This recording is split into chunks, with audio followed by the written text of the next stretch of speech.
Hello, friends. Today I want to introduce a little bit more of the book which I have translated and self-published on Amazon, KDP, A History of Expulsionism, Joi in the Bakumatsu Period in Japan, 1853 to 1868, Akihiro Machida.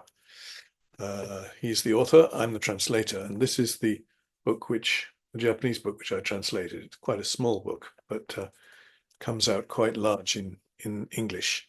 Okay, so I want to share the text, a little bit of it. Here we go. And I think you can see there. Okay, you've got the title. And last time I ran through the copyright page. I didn't talk about the contents, so here we go. Contents, forward by the translator, that's me. Preface, the image of the Bakumatsu and the policy of expulsion of foreigners, with the subtitles there that you can see. Chapter 1 is the Edo era viewed from an East Asian perspective. Again, those are the subtitles, or subheadings, I should say. Chapter 2, Bakumatsu diplomacy and the great country Russia. Again, subheadings. Chapter 3, Sakamoto Ryoma and his awareness of foreigners. So talk about Ryoma and Katsukaishu and so on. Chapter 4, the execution of the policy of expulsion and the problem of Western clans. A lot about Choshu and Kokura, the two clans on the opposite side of the Kanmon Strait, which is, I mean, I live in just next to the Kokura clan's territory, in Kee-tah-kew-shoo, as the modern city is. The reality of Joi, the Choyo Maru incident, is chapter 5.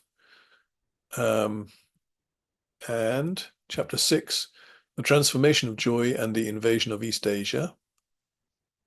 Please feel free to pause these at any point if you want to look at the subheadings.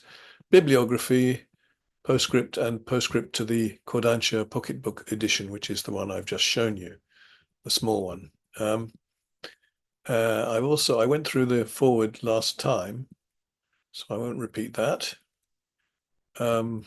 This is a list of the images, and there you are.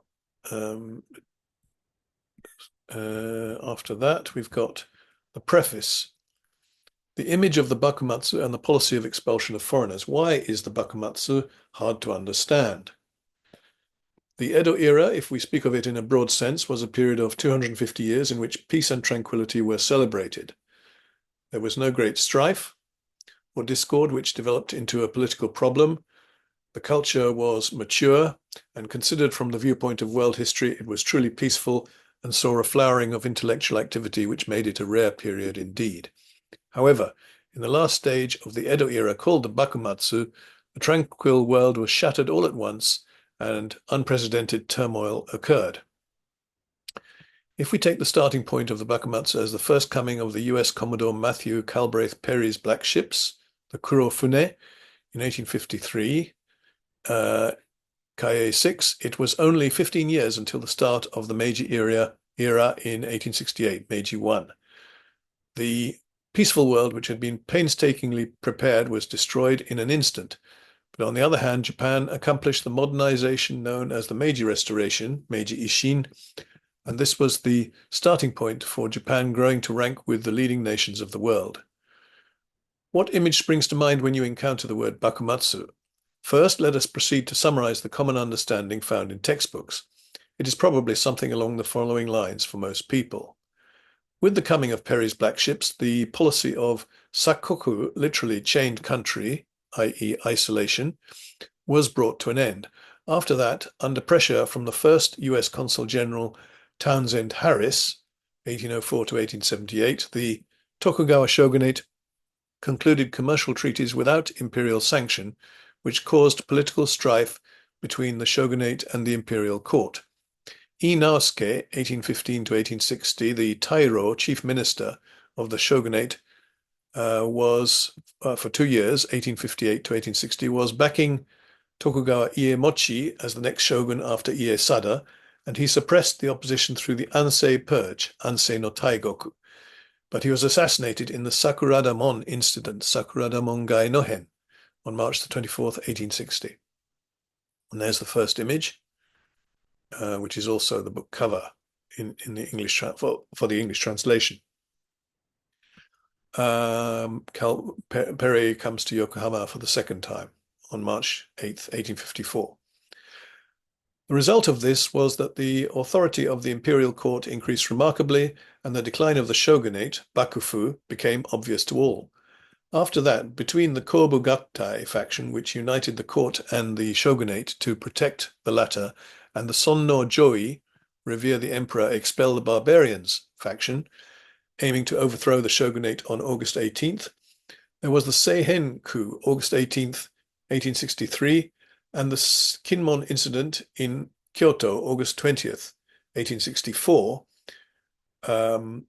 which divided the nation in two in a great dispute. At first, the Satsuma and Choshu clans had been enemies, but through the mediation of Sakamoto Ryoma, 1836 to 1867, they had formed an alliance, the Sacho Dome, and all at once plunged into the anti-shogunate cause. At the center of this were Saigo Takamori, 1828 to 1877, and Okubo Toshimichi, 1830 to 1878, of Satsuma, and Kido Takayoshi, 1833 to 1877, of Choshu, who had been members of the Sonno Joi faction, which had grown into the anti-shogunate faction, the To Bakuha. The last shogun, Tokugawa Yoshinobu, 1837 to 1913, judged the situation to be unfavorable to the shogunate, and in order to avoid civil war, Nairan, brought about his abdication and returned authority to the emperor, Taisei Hokan. However, with the grand decree for the restoration of the monarchy, Osei Fukko no Daigorei, after the Battle of Toba Fushimi and the Boshin War, the Boshin Senso, the army of the shogunate was destroyed and the Meiji Restoration began. Then we have image number 2, Sakamoto Ryoma. While on one hand, there are in Japan passionate fans of Bakumatsu history of both sexes and all ages, it is also a fact that there are many people who dislike it and are not very good at it. This is because in this short time span, so many people appear. Moreover, the incidents are so frequent, the politics are complicated and mysterious, and it is absolutely not straightforward. Also, even among the Bakumatsu fans, there are people who know a remarkable amount about one individual or incident, but when it comes to seeing the big picture, they are at a loss. There are surely readers of this book who will understand and recognize this reality. Indeed, even for specialist researchers, there are moments when they are in danger of drowning in the huge sea of the Bakumatsu. Let's take another look at the image which I have just introduced. It is a story which is very difficult to understand, considering that it is based on common understanding. Part of the problem lies in the way historical words are used. Let me give one example. Generally, the political struggle of the Bakumatsu has been said to be between the Kobugattai faction, which united the court and the shogunate, and the Sonno Joi, revere the emperor, expel the barbarians faction.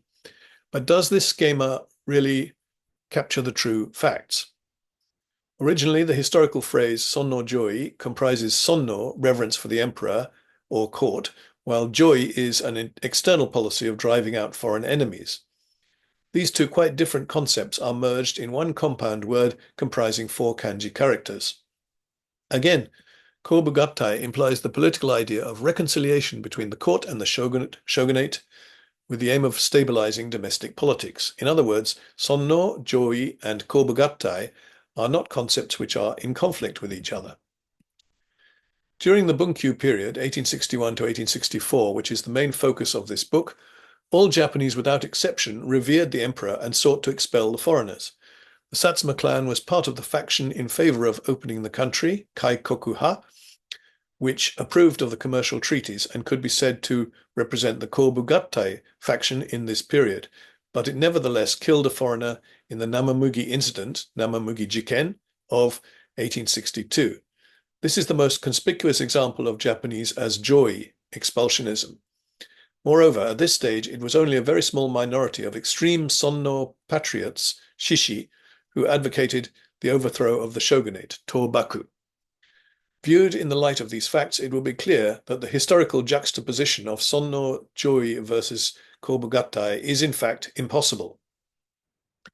In that case, what was the cause of the confrontation at that time? To untangle this complicated Bakumatsu history and to perceive the essence of the political strife, in this book I shall focus on the historical word joi as the most important keyword.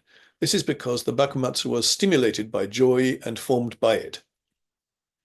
Joi is the essence of Bakumatsu history as regards thought and awareness on external matters and foreign policy, but as regards its interpretation, method, and timing of execution, various political strife unfolded. In other words, the confrontation was not Sonno joi versus Kobugatai, but none other than between different ways of considering joi itself.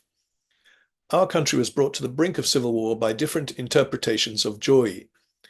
In particular, in the 3 years of the Bunkyu period, 1861 to 64, which were the most typical of the Bakumatsu, extreme expulsionism was linked to Sonno, reverence for the emperor, and centered in Kyoto and western Japan, and the storm of Sonno joi blew at its hardest. It really was the case that Bakumatsu was the same thing as joi. Furthermore, Bakumatsu is also the era of young patriots who took joi as their slogan. These young people were delirious with passion for expulsion of the foreigner throughout Japan, were willing to give their lives to the cause, and confronted the shogunate, Bakufu, which was negative about the execution of joi. Subsequent generations of Japanese have revered these young men, and it is undeniable that their emotions have repeatedly been renewed in later years. The confrontation between large expulsion, daijoi, and small expulsion, shōjoi. There are probably many readers who do not believe that every Japanese at that time belonged to the expulsionist faction. Take Sakamoto Ryoma, for example. He founded the Kaien-tai in Nagasaki in 1865, a trading association, Boeki Kessha, and aimed to be the ruler of the 5 oceans or 7 seas. He has even been portrayed as a pacifist, Heiwa Shugisha, who put friendship with foreign countries first. Ryoma's most famous saying is Nihon wo ima ichido sentaku itashi mo shisoro. I now wish to wash Japan clean once. This sentence is contained in a letter dated June 29th of Bunkyu 3, 1863, to his elder sister Otome.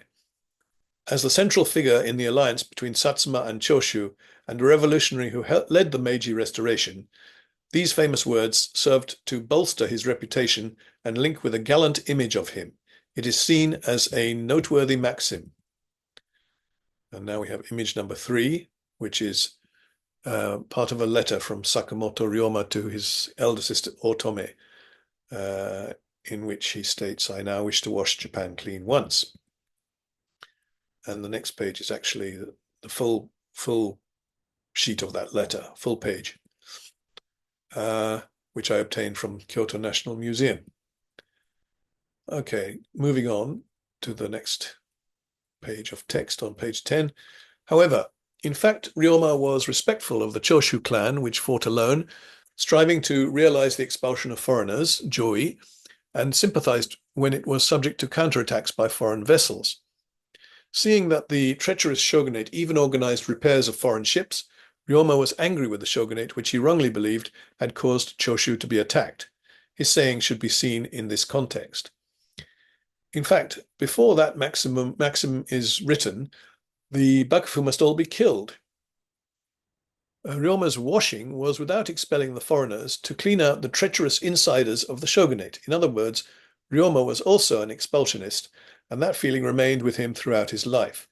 In those days, Japanese thought our country was the center of the world and thought Japan had to be number one in various fields, and they thought that was the normal state of affairs.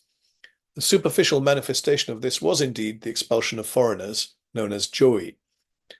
The reason that a civil war did not develop was the signing by Naosuke, 1815 to 1860, without imperial sanction, of the treaties of amity and commerce, the Harris Treaty with the US, followed by the Ansei treaties with Russia, France, Britain, and the Netherlands in 1858.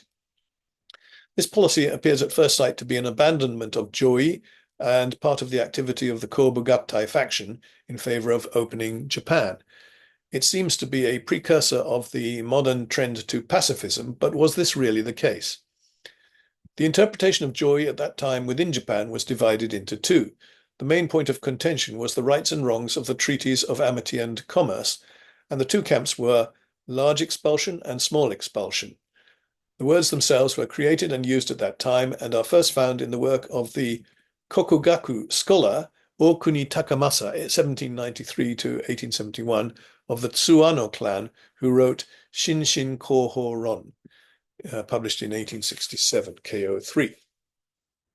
Okuni Takamasa learned Japanese, classical studies, Kokugaku, literally national learning, from Hirata Atsutane, 1776 to 1843, and Confucianism, Jugaku, at the Shoheizaka Academy, Shoheizaka Gakumonjo, from Koga Seiri, 1750 to 1817. He also went to Nagasaki to study Western studies, Yogaku, and later opened a school in the Kyoto area and devoted himself to the education of students. After the restoration, he became an official, Gon no Hanji, at the Divine Affairs Bureau, Jingi Jimu Kyoku, where he taught Shintoism, including the separation of Shinto and Buddhism, Shinbutsu Bunri, and anti-Buddhism, Haibutsu Kishaku. He is famous for his great influence on the administration of Shinto. Large expulsion, Daijoi, held that in the current state of military preparedness, if Japan were to fight with the Western powers, she would certainly lose, and rejected such a reckless form of Joi expulsionism. It accepted the treaties of amity and commerce then in force, and profiting from them sought to achieve adequate military preparedness, after which expulsion of the foreigners would be realized. The people included in the so-called Kobugattai faction were of this opinion. Naosuke and the other members of the shogunate criticized by Ryoma also thought in this way, and it was in fact a form of expulsion. On the other hand, small expulsion, Shōjoi, sought to abolish instantly and unilaterally the treaties of amity and commerce, which had no imperial sanction, and did not seek to avoid war with foreign powers in an expulsion which included breach of treaty obligations. Furthermore, it was willing to use force, frequently killing foreigners and attacking their ships in repeated extreme actions. The members of the so-called Sonno Joi faction espoused this opinion. Thus, the political conflict at that time was between large and small expulsion. Until now, the expulsion policy of the Bakumatsu has always been classified in this way, between large and small expulsion, but I want to make things easier to understand, taking into account the differences in policy and timing of execution, by redefining large expulsion as long-term expulsion, literally future expulsion, mirai joi, and small expulsion as short-term expulsion, literally instant expulsion, sokuji joi. This opposition of contrasting ideas in the Bunkyu period can broadly be restated as a conflict between the shogunate, the bakufu, and the Choshu clan. The conflict between the two parties with regard to the rights and wrongs of the treaties of amity and commerce and the realization of expulsion soon became insoluble and developed through the coup of August 18, 1863, Hachigatsu 18 nichi Seihen, the Ikedaya incident of June 5, 1864, and the Kinmon incident of August 20th, 1864, into a political war between the shogunate and Choshu with armed conflict. The confrontation between long-term expulsion and short-term expulsion threatened to develop into a civil war throughout Japan. Joi is not something which suddenly sprang up in the Bakumatsu period. It was fomented throughout the Edo era. To ignore this background and suddenly begin talking about Joi from the start of the Bakumatsu in 1853 is to create a counterproductive obstacle to understanding. It is absolutely necessary for a proper understanding of Joi to study external relations from the start of the Edo era, 1600, up to and including the Bakumatsu. On the other hand, it is also necessary to pay attention to the system of governance in the Edo era, which formed these external relations, and the transition in the shogunate's foreign policy. By considering these things, let us embark on a journey of discovery of the sources of expulsionist thought. It is important to note that in the Edo era, Joi rose up from the north of Japan. Why did it appear in Ezo, the former name for Hokkaido, and the Tohoku region? This is because the first external threat to Japan in the Edo era was from the great country of Russia in the north. There may be a general perception that the first appearance of foreign ships off the coast of Japan was that of the US East India Squadron, commanded by Commodore Perry in 1853. But 50 years earlier, there were already many Russian ships coming to Japan. Furthermore, it is not strange to describe Russia as a country in East Asia, in other words, as a neighboring country of Japan. The history of negotiations with Russia is intimately connected to a surprising extent with Japan's policy of exclusion and the policy of Sakoku, closed or chained country, which was the founding principle of the Tokugawa shogunate, was also a product of the tensions caused between Japan and Russia. The motives of Russia is a huge topic which cannot be omitted from this book. Indeed, the motives of Russia in the present day are also a huge topic, aren't they? We also cannot ignore the geographical position of Japan, which is no more than one small country in the composition of East Asia. From ancient times, Japan continued to be under the influence of the continent, i.e. China, and there were times when the authority of China was borrowed. On the other hand, major topics included how to escape from the influence of China and build a state which would rule the world. This was exactly what kind of period the Edo era was. I will state things in more detail in the next chapter, chapter 1, but an understanding of the Chinese rejection of foreigners which existed in East Asia is indispensable in understanding Japanese expulsionism. With these circumstances as the premise, and having grasped the outline, in this book I want to reveal how the theory of expulsionism was formed, in particular by focusing on Sakamoto Ryoma, who at first sight appears to support the opening of Japan and the people around him, and considering the political situation of the time, I intend to arrive at the truth of expulsionist thought in the Bakumatsu period. The vacillations of various clans between the court and the shogunate. With regard to the execution of the policy of Joi, inevitably the Namamugi incident, Namamugi Jiken, the war between Britain and Satsuma, Satsue Senso, and the Allied bombardment of Shimonoseki, Yonkoku Kantai Shimonoseki Hogeki Jiken, etc., all incidents caused by the Satsuma and Choshu clans spring to mind. Meanwhile, the movements of other clans in fact remain in a fog of obscurity. Which clan and to what extent fired live ammunition, and how was the passion of Joi calmed down? Also, was there any influence on history from the Meiji era onwards? Many readers probably have questions like these. Regarding the execution of Joi, a very important perspective is the composition of the court, which ordered the policy of expulsion, together with the shogunate, which forbade reckless expulsion. In other words, the court and the shogunate issued different commands, so two government ordinances, seirei nito, became the norm, and depending on which one was prioritized, the Western clans vacillated, with the result that there was even a critical danger of civil war. So they didn't know what to do, the clans, who to obey. The small and weak Kokura clan, sandwiched in between the court and the shogunate and driven into a corner by confrontation with the neighboring Choshu clan, which was the great stronghold, literally main temple, Daihonzan, of Joi, was in a most unfortunate position. In this book, I shall painstakingly investigate the background of the feud which arose between the two clans while referring to the central political authority, i.e. court and shogunate. The major incident which broke out due to this confrontation is the Choyo Maru incident, Choyo Maru Jiken, which I will explain in chapter 5.